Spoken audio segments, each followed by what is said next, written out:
Bonjour à tous et à toutes, j'espère que vous allez bien. Premièrement, je remercie Monsieur Ismaël Nasri pour cette opportunité qu'il nous a donnée.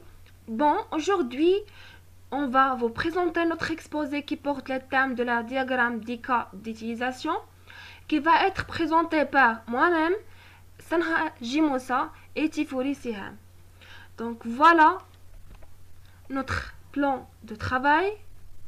Premièrement, on va commencer avec une introduction.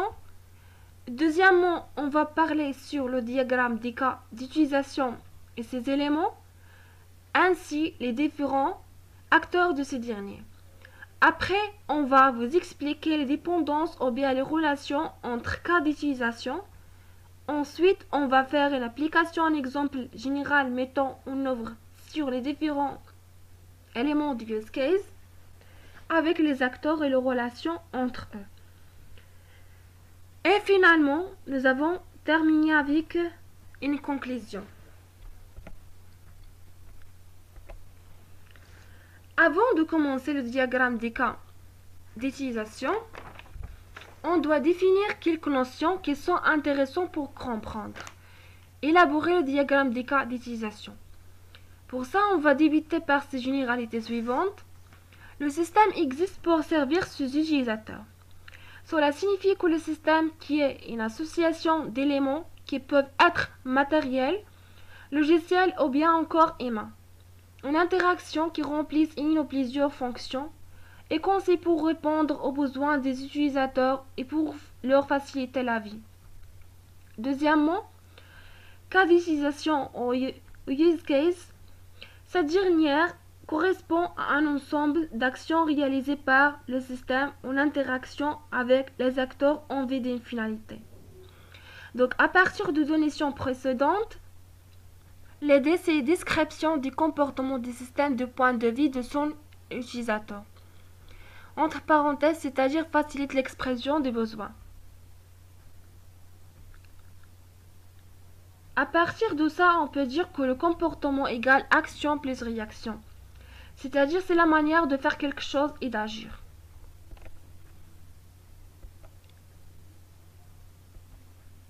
Après, on part d'un scénario, c'est-à-dire exemple, un client achète un objet épais sur Internet, mais il peut y avoir des scénarios liés. Exemple, échec lors des paiements, il s'agit d'un client régulier. Cela signifie que le scénario, c'est un cas d'utilisation qui décrit comment les utilisateurs interagissent avec le système pour accomplir une tâche spécifique.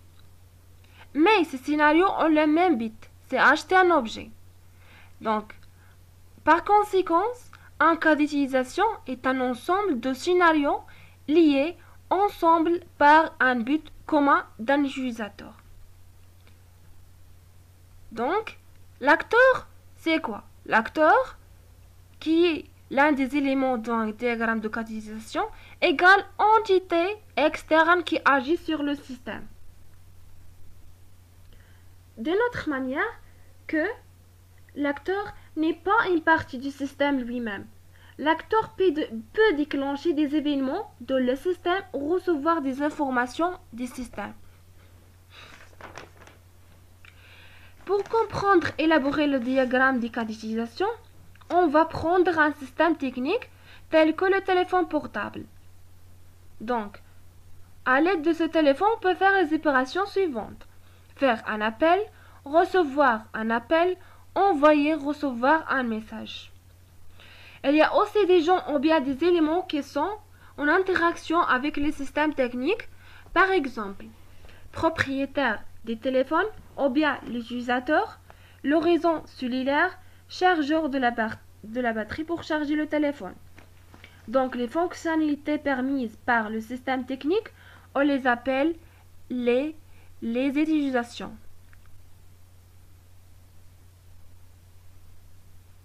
Comme ici, comme vous voyez. Et les éléments ou bien les gens qui sont en interaction avec le produit, on les appelle les acteurs. Comme vous voyez ici. À partir de ce qu'on avait précédemment, on va définir et préciser nos objectifs. Concernant la réalisation de diagrammes des cas d'utilisation, notre premier objectif vise à définir les besoins fonctionnels des systèmes.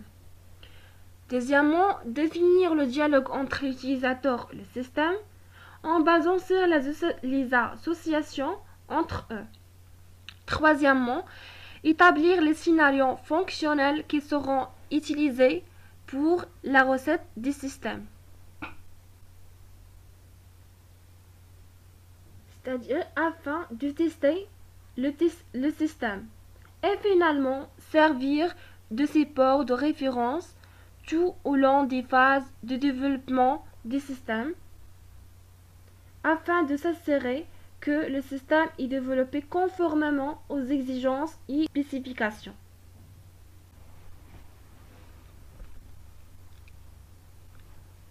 Donc, le diagramme de cas d'utilisation est un diagramme UML, Unified Modeling Language, utilisé pour donner une vision globale des comportements fonctionnels d'un système.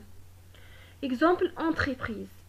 Cela signifie que le diagramme des cas d'utilisation est un outil de modélisation qui est utilisé pour décrire les interactions entre l'utilisateur et les systèmes. Ainsi, dans un diagramme des cas d'utilisation, il existe des acteurs qui interagissent avec des cas d'utilisation use case. Les use cases permettent donc de structurer les besoins des utilisateurs et les objectifs du système. Une fois identifiés ces derniers, et structurer ces besoins. Donc, définissent le contour du système à modéliser, permettent d'identifier les fonctionnalités principales et critiques du système. Passons maintenant à la syntaxe générale de la diagramme des cas d'utilisation. Pour le réaliser, vous pouvez suivre les étapes suivantes. Premièrement, dessiner le contour du système, comme vous voyez ici, qui est un carré, et nommer ce dernier, le nom du système en haut. Deuxièmement, identifier les acteurs impliqués dans le système. Dans notre cas, il y a acteur 1, acteur 2. On peut ajouter des autres acteurs selon le besoin ou bien à partir de l'application ou de l'exemple. Troisièmement, identifier les cas d'utilisation du système. Comme vous voyez ici, on a use case, on a 4 cas d'utilisation. On peut ajouter un autre selon le type d'exercice ou bien selon le besoin. Ensuite, créer un diagramme des cas d'utilisation en utilisant des formes telles que des ovales comme on a dans notre syntaxe, ou bien notre exemple. Comme ici, des ovales. Et finalement, connecter les acteurs avec les cas d'utilisation avec des flèches. Comme vous voyez ici. Ce sont des associations liées entre eux par des relations qu'on va préciser après.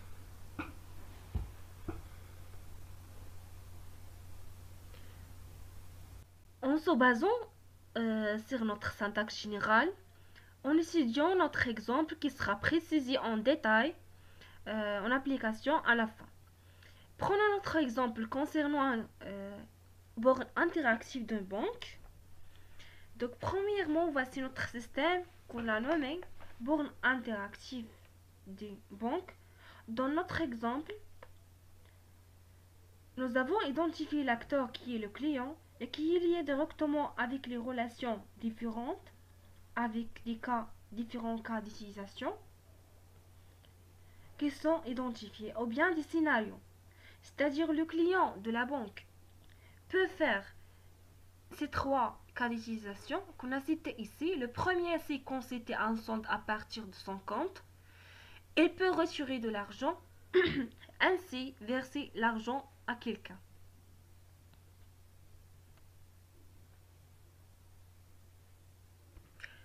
Passons maintenant à la partie pratique. Voilà l'énoncé de l'application afin de comprendre le rôle de la diagramme d'utilisation en tant qu'un diagramme de modélisation de conception qui facilite les tâches. Donc voilà l'énoncé. On considère un système simplifié de guichet automatique de banque, GAP. Donc le GAP c'est le nom du système qu'on va utiliser dans le diagramme. Le GAP offre les services suivants, ou bien les scénarios. Premier scénario, c'est la distribution d'argent à supporteur de carte de crédit, soit par la carte Visa ou de la banque, ou soit via un lecteur de carte et un distributeur de billets. Deuxième scénario, c'est consultation ou bien des scénarios, c'est consultation de solde de compte. Ainsi, il dépend en émérite, il dépend de chèque pour les clients de la banque porteur d'une carte de crédit de la banque.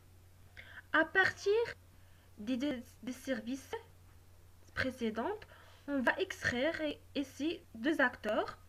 Donc le premier acteur, c'est les clients et le deuxième acteur, c'est le porteur de la carte bancaire. Par ailleurs, toutes les transactions sont sécurisées via le système d'autorisation Visa pour les transactions de retrait effectuées avec une carte Visa.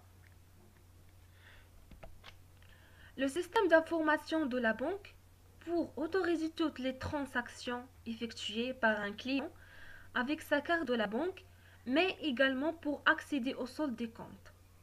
Le GAP nécessite des actions de maintenance. Donc les actions de maintenance sont considérées comme des scénarios qu'on va ajouter à notre diagramme, tels que le rechargement en billets des distributeurs, la récupération des cartes avalées et des chèques déposés, etc.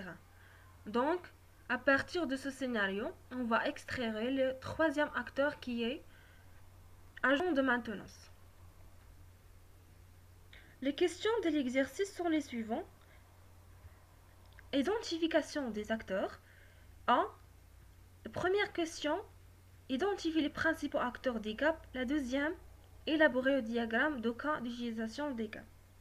Pour résoudre ces questions, il y a plusieurs méthodes, soit on le résout manuellement, soit on utilise d'autres logiciels de modélisation comme Unified Modeling Language, ou bien des sites web en ligne, ou bien autre logiciel où j'utilise, où il a fait aider en modélisation de diagrammes et qui est très facile à utiliser. Ce dernier appelé Entreprise Architect. Entreprise Architect est un logiciel de modélisation et de conception UML, Unified Modeling Language, édité par la société australienne Spark Systems, couvrant par ses fonctionnalités l'ensemble des étapes du cycle de conception d'application. Il est l'un des logiciels de conception ou de modélisation les plus reconnus.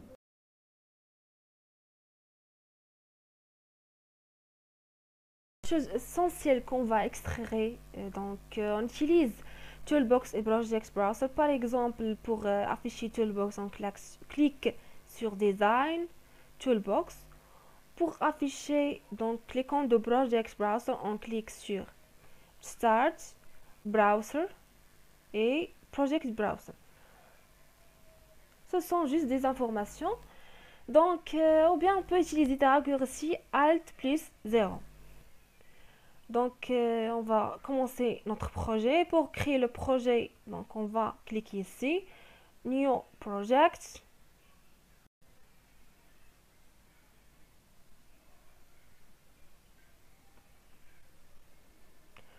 On va le nommer par exemple UML. Donc déjà existe UML 1. Enregistrer.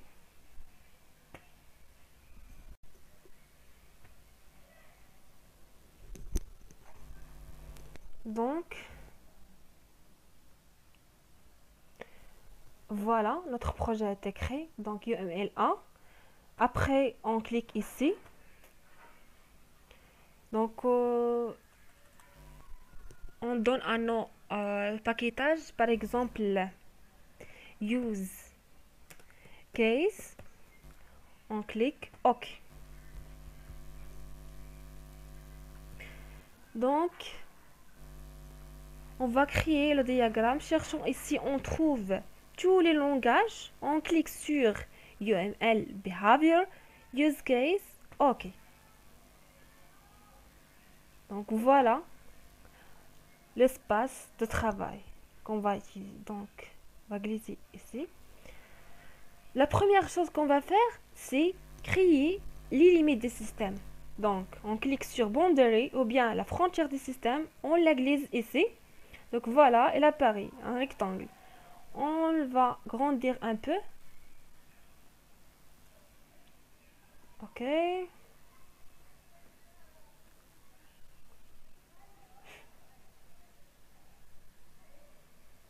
Donc, on va faire double-clic pour nommer le système. On va le nommer Gap. On va le nommer guichet automatique de banque. Entre parenthèses, Gap. OK. Donc voilà, le nom du système, il est en haut. Après, donc cette frontière se rassemble tous les cas d'utilisation, bien les besoins. Donc après, on cherche les acteurs. Le premier acteur qu'on a déjà, ou bien qu'on a extrait à partir de l'application, c'est le client. Donc, on le glisse ici, on le nomme client. Ce client peut se faire différents services. La première service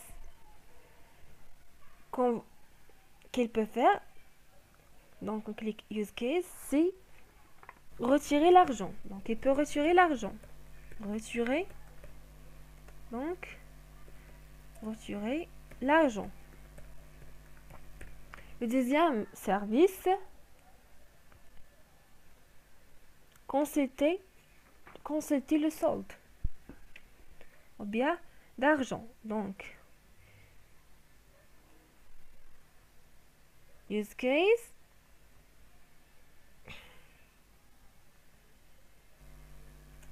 consulter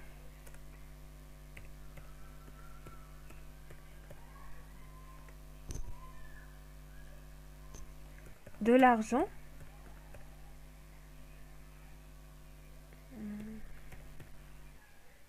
OK.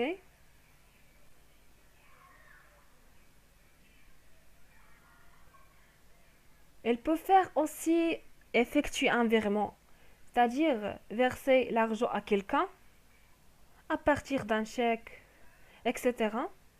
Donc c'est Use Case, effectuer un virement. OK.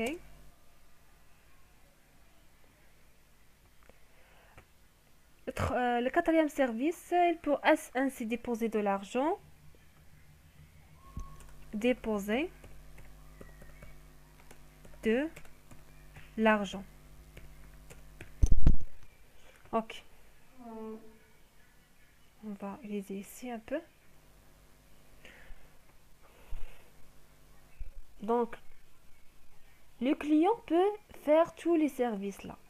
Mais on doit le lier avec ce client par des associations. Donc, pour lier, on clique ici, il apparaît un flèche. Donc, on va cliquer sur un flèche, double-clic, on va le glisser ici. Donc,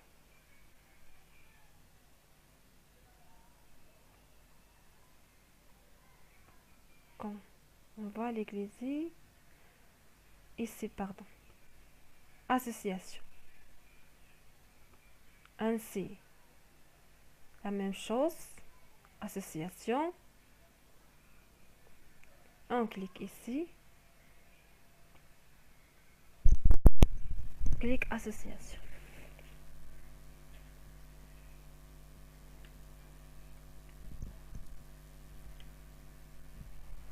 Mais il y a une chose dans le gap. Ce n'est pas nécessairement être un client d'une banque pour retirer de l'argent. Par exemple, vous êtes un client par exemple, un client de CH, vous voulez retirer l'argent, vous pouvez le retirer de BMCE, Tijari Wafa Bank, ou bien Chebi, etc. On n'importe quelle banque, Gap. Donc, vous pouvez le retirer. Donc, c'est la raison qu'on va ajouter le deuxième acteur, qui est le porteur de la carte bancaire. Elle s'est fait que vous êtes un carte bancaire, donc vous pouvez retirer l'argent de n'importe quelle banque. Donc, retirer l'argent. Donc, on va ajouter le deuxième client comme vous voyez ici, qui est, et on va le nommer porteur de carte de carte bancaire. Ok.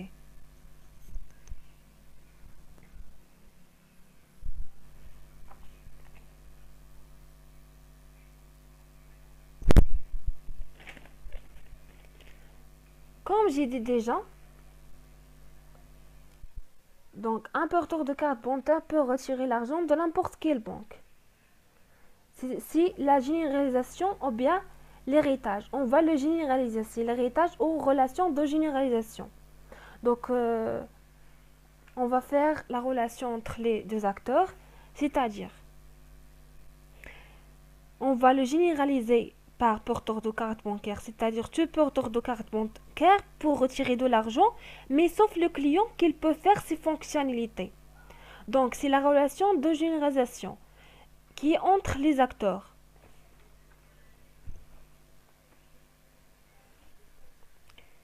C'est-à-dire, donc, comme vous voyez ici, donc, généralisation, donc il apparaît ici la relation de généralisation.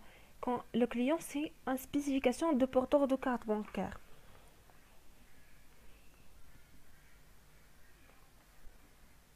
Cela signifie que un porteur de carte bancaire peut retirer l'argent, mais sauf le client qui peut faire ces fonctionnalités, ces trois fonctionnalités.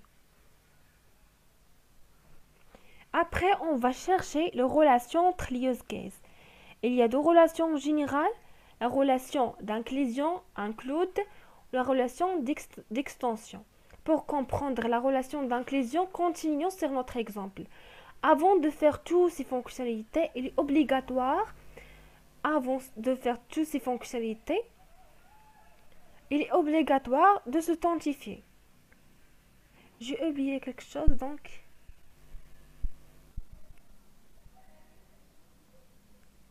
il y a une relation d'association comme ça. J'ai dit il est obligatoirement de s'authentifier avant de faire des fonctionnalités précédentes. Donc pour entrer la carte bancaire, il faut écrire le mot de passe. Donc j'ajoute l'use case qui est s'authentifier. Donc use case, je glisse ici et je fais double clic.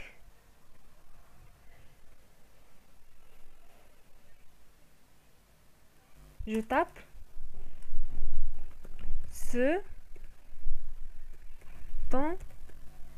s'authentifier.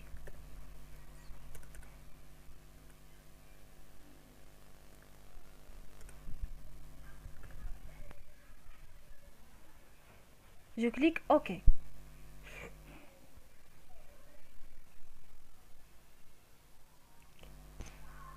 Pour changer la couleur, on va faire clic droite.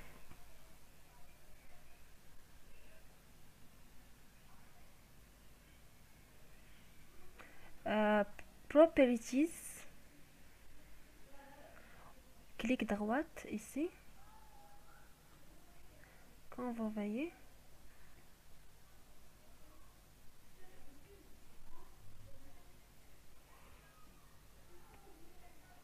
Donc s'authentifier.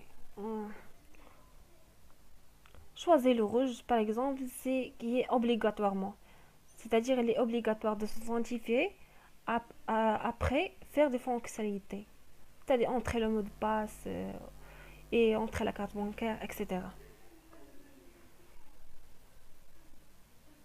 Après, avant de donc retirer l'argent, il est obligatoirement de s'authentifier. Donc, entre eux, il y a une relation d'inclusion. Donc, include.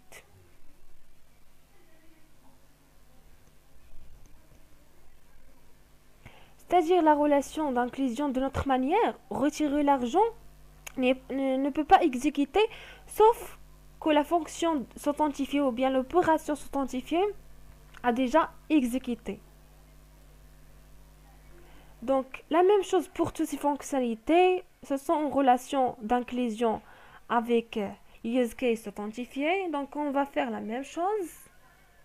On clique sur la flèche. Donc il apparaît, on clique include, la même chose pour ça. Include.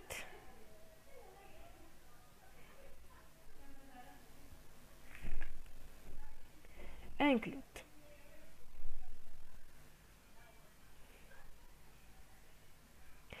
Vous ne pouvez pas faire toutes ces fonctionnalités sauf que s'authentifier premièrement.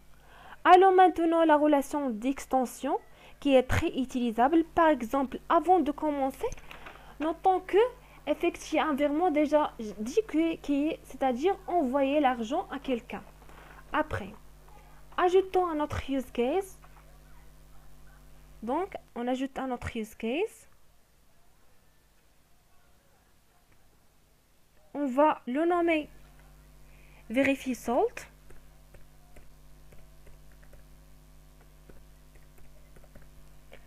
Ok.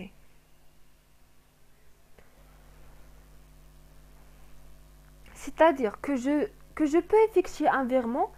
Il limite, par exemple, de 200 dirhams. Par exemple.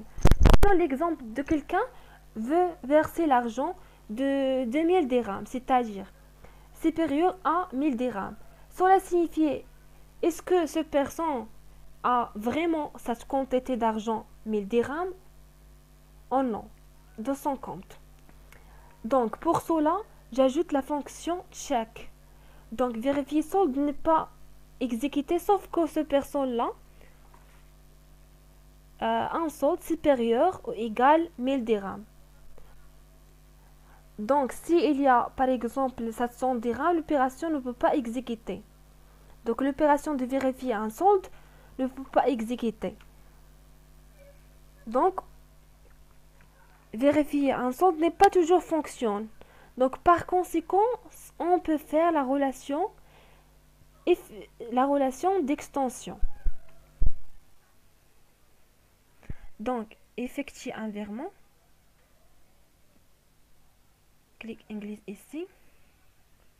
On va faire extend.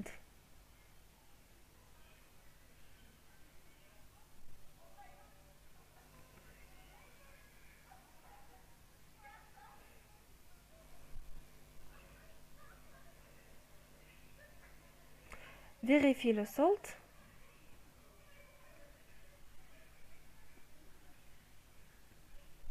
Après, j'ajoute extend. Donc, comme vous voyez ici.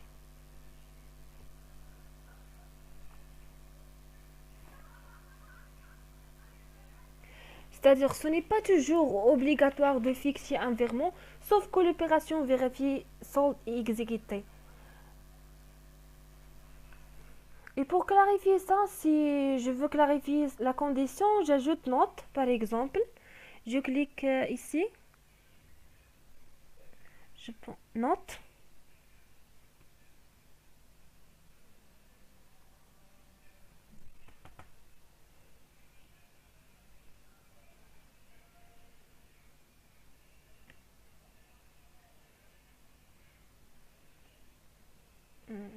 Comme vous voyez ici, note.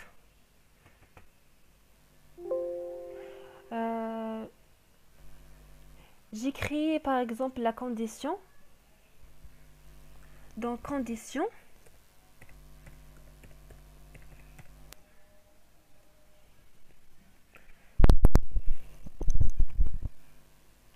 je veux la sélectionner, donc en gras. Donc 2 points. Je fais la condition si. Si le virement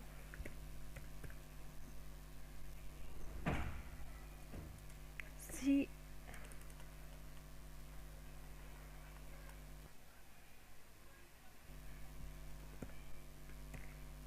si le virement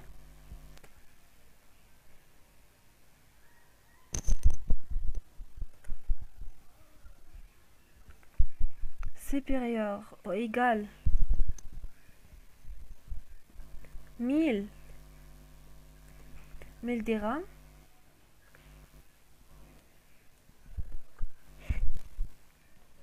c'est-à-dire la condition, vérifier quelle est la condition qui doit être exécutée.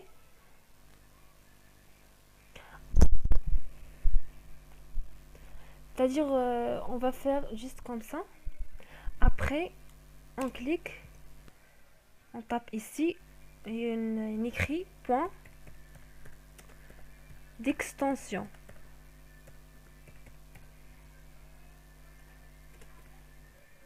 On va le sélectionner en grand. C'est-à-dire, le point d'extension, cela signifie que la condition est vérifiée. C'est-à-dire, quelle est la condition qui doit être exécutée. Donc, la vérification des soldes, c'est-à-dire, c'est ce qu'il doit être exécuté afin de verser l'argent. Donc,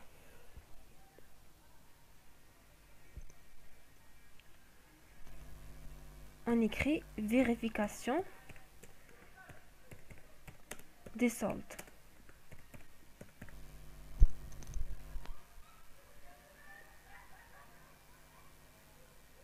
La condition, comme vous voyez ici, en haut, qui doit être exécutée, et le point d'extension, c'est comme par conséquence.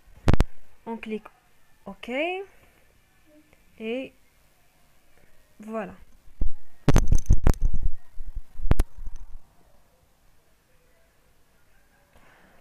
Ici, on peut ajouter un autre acteur qu'on a déjà annoncé à l'application. C'est l'agent de maintenance. Donc, clique Actor. On va glisser ici.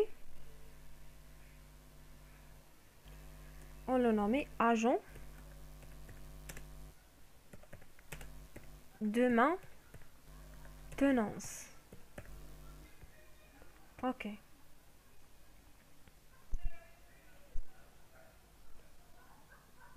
Donc, agent de maintenance a des fonctionnalités qu'il peut se faire. La première, c'est récupérer l'argent. Récupérer les cartes bancaires avalées. Voilà, troisième acteur qui est l'agent de maintenance a des fonctionnalités ou bien des services qu'il peut faire.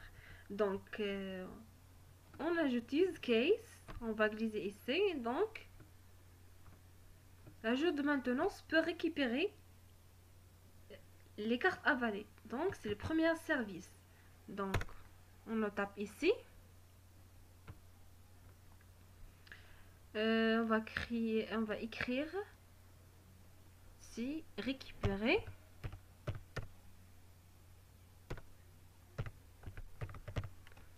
les cartes bancaires avalées. On clique OK. Le deuxième service, bien qualitisation,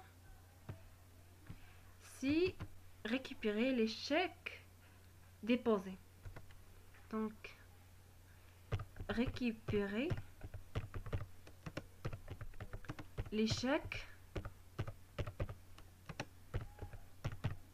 déposés.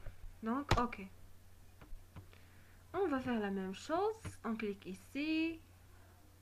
Donc, association. La même chose pour l'autre. Association.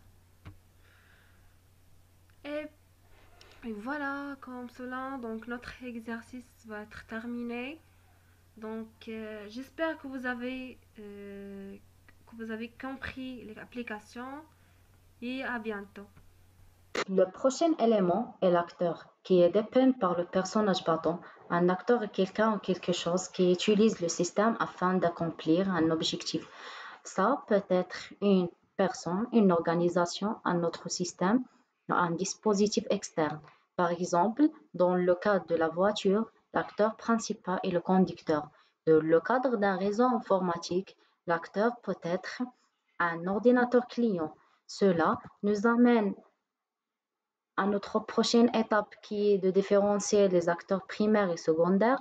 Les acteurs primaires, ce sont les acteurs qui vont réaliser le cas d'utilisation, pendant que les acteurs secondaires, ceux qui font que recevoir des informations à l'issue de la réalisation d'un cas d'utilisation. Par exemple, quel acteur est l'acteur primaire ou secondaire? L'acteur primaire est le client va initier l'utilisation de notre système. Elle prendra son téléphone, ouvrira notre application bancaire et fera quelque chose avec. La banque, par contre, est un acteur secondaire.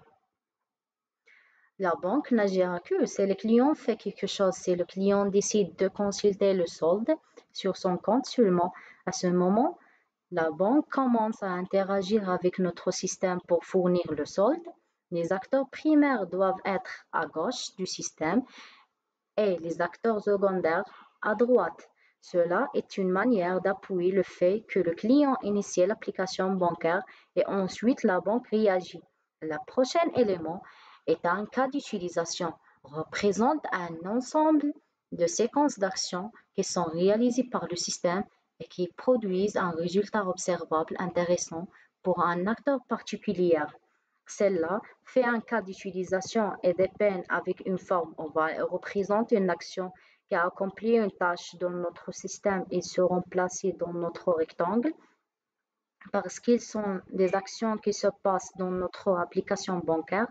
Alors, que fera notre application bancaire? On va simplifier les choses. Notre application bancaire va permettre à un client de connecter, de vérifier son solde bancaire, transférer des fonds entre comptes et payer des factures de ce fait. Nous aurons des cas d'utilisation qui décrivent chacune de ces actions. Nous aurons un cas d'utilisation qui s'appelle connexion, un autre qui s'appelle vérifier solde bancaire, un autre transférer des fonds et finalement faire un paiement. Vous pouvez noter que chacun de ces cas d'utilisation commence avec un verbe et réitère qu'une action se passe. Nous voulons aussi qu'il soit suffisamment descriptif. Si le cas d'utilisation nous dit que transfert cela serait trop vague, finalement, en bonne pratique, les cas d'utilisation sont en ordre logique comme possible. C'est la raison pour laquelle on met connexion tout au début. C'est la première chose qui se passe quand un client utilise notre application bancaire. Donc, dans cette partie-là, on va voir la dépendance entre les cas d'utilisation. Définition: une dépendance est une relation entre deux cas d'utilisation dans laquelle toute modification effectuée sur l'un, l'élément influent, affecte l'autre, l'élément dépendant. C'est-à-dire, quand la réalisation d'un cas nécessite obligatoirement qu'un autre soit effectué, on dit qu'il existe une relation de dépendance entre ces deux cas. Il y a trois types de dépendance standardisées entre cas d'utilisation. La première est la relation d'inclusion, formalisée par la dépendance include, et la deuxième, c'est la relation d'extension, formalisée par la dépendance extend, et la troisième, c'est la relation d'héritage ou de généralisation. Donc, dans cette partie-là, on va voir la différence entre ces trois relations. Pour la relation d'inclusion, une relation d'inclusion est une relation dans laquelle un cas d'utilisation, le cas d'utilisation de base, inclut les fonctionnalités d'un autre cas d'utilisation qui s'appelle le cas d'utilisation inclus. Prenons un exemple ici. Dans un guichet automatique bancaire, pour retirer de l'argent ou faire un virement ou déposer de l'argent, il faut tout d'abord faire une authentification de votre compte. Ici, le cas d'utilisation authentifié, c'est un cas d'utilisation obligatoire pour réaliser les autres cas d'utilisation. Donc, on dit que cet cas d'utilisation authentification est inclus dans les autres cas d'utilisation. C'est-à-dire, pour faire l'une de ces cas d'utilisation, c'est-à-dire pour retirer de l'argent ou bien déposer de l'argent, etc., il faut tout d'abord s'authentifier. Alors ici, il y a une obligation dans la relation d'inclusion pour faire l'un de ces cas d'utilisation, c'est-à-dire retirer de l'argent, déposer de l'argent, etc., il faut tout d'abord faire ou bien passer par le cas d'utilisation authentifié. Donc il y a une obligation. Pour la relation d'extension, on peut utiliser une relation d'extension pour spécifier qu'un cas d'utilisation A, qui s'appelle l'extension, étend le comportement d'un autre cas d'utilisation B, qui s'appelle la base. C'est-à-dire, le cas d'utilisation A étend un cas d'utilisation B lorsque le cas d'utilisation A peut être appelé au cours de l'exécution du cas d'utilisation B. Par exemple, ici, pour retirer de l'argent à travers un guichet automatique bancaire, on peut retirer de l'argent sans consulter le solde. Donc, le cas d'utilisation consulter le solde, ce n'est pas un cas d'utilisation obligatoire. Ce n'est pas une obligation. Pour réaliser le cas d'utilisation retirer de l'argent, on peut retirer de l'argent sans consulter notre solde. Alors, le cas d'utilisation consulter le solde reste un cas d'utilisation optionnelle ou facultative, c'est-à-dire on peut le faire ou l'ignorer. Ici, on dit que le cas d'utilisation consulter le solde étend le cas d'utilisation retirer de l'argent. Alors ici, on va voir la relation d'héritage. La relation d'héritage ou de généralisation entre deux cas d'utilisation A et B est l'association entre ces deux cas d'utilisation permettant d'exprimer que l'une est plus générale que l'autre. On dit aussi que le cas d'utilisation A est un cas d'utilisation particulier de B. Pour comprendre cette relation, on va prendre l'exemple ici. On a un client qui veut réserver un voyage. Ici, le cas d'utilisation réserver un voyage est plus général.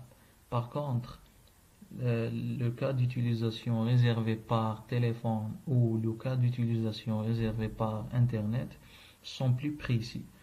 Donc, on dit que ces deux cas d'utilisation, c'est-à-dire réservés par téléphone ou bien par Internet, ce sont des deux cas d'utilisation particuliers du cas d'utilisation réservé voyage.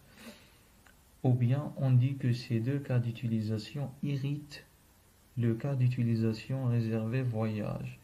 C'est pour cela qu'on a nommé cette relation avec une relation d'héritage. Finalement, on conclut notre exposé par cette conclusion générale.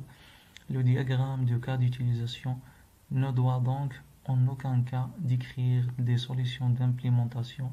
Son but est justement d'éviter de tomber dans la décrive d'une approche fonctionnelle, ainsi clarifier, filtrer et organiser les besoins.